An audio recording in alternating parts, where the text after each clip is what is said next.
Sun டிவியில் கடந்த ஆண்டு பிரம்மாண்டமாக ஸ்டார்ட் ஆகின ஒரு ரியாலிட்டி ஷோ தான் டாப் குக்கு டூப் குக்கு.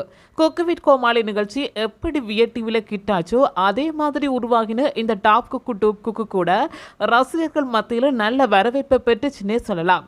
வியர் டிவியில் குக்கு வித் கோமாளியோட 4 சீசன்களை ப்ரொடியூஸ் பண்ணி வந்த மீடியா மென்சன் டீம் தான் அங்கிருந்து இப்படியே சன் டிவியில் வந்து ஷிஃப்ட் ஆயினாங்க. சன் டிவியில் டாப் குக்கு டூப் குக்கு நிகழ்ச்சியும் ஸ்டார்ட் பண்ணாங்க. இந்த நிகழ்ச்சியோட நடுவராக ஷெஃப் வெங்கடேஷ் பட் களமிறங்கியிருந்தாங்க. மேலும் அதிர்ச்சி அருண், மோனிஷா, ஜிபி முத்து, தீபா, பரத், தீனா ஆகியோரும் டாப் குக்கு டூப் குக்குல என்ட்ரி கொடுத்து ஒரு கலக்கினாங்கன்னே சொல்லலாம். இதனால இந்த நிகழ்ச்சி ரசிகர்கள் மத்தியில ரொம்ப ஃபேமஸ் ஆயிடுச்சு. இந்த நிலையில கடந்த ஆண்டு மே மாதம் டாப் குக்கு டூப் குக்கு நிகழ்ச்சி ஸ்டார்ட் பண்ணதால என்னடாப்பா அந்த நிகழ்ச்சியை இந்த வருஷம் காணலன்னு பல பேர் இயங்கிட்டு இருக்காங்க. அதுக்கு இப்போ ஆன்சரும் கிடைச்சிருது.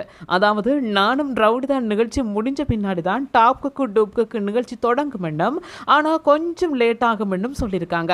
ஆனால் முதல் சீசனை விட ரொம்ப தரமாக இருக்குமெண்டு மாசா இருக்குமெண்டு ஒரு ஒஃபீஷியல் அப்டேட்டும் கிடைச்சிருக்குது. So top cook dupe cook wait பண்ணுறவங்க மறக்காம கமெண்ட் செக்ஷனில் சொல்லிட்டு போங்க. இதை போல அப்டேட்ஸை பார்க்கறதுக்கு தொடர்ந்தும் தமிழ் பிளஸோட இணைச்சிருங்க. இது போன்ற செய்திகளை உடனுக்குடன் அறிந்து கொள்ள தமிழ் பிளஸ் யூடியூப் சேனலை மறக்காம சப்ஸ்கிரைப் பண்ணுங்க, கமெண்ட் பண்ணுங்க, ஷேர் பண்ணுங்க.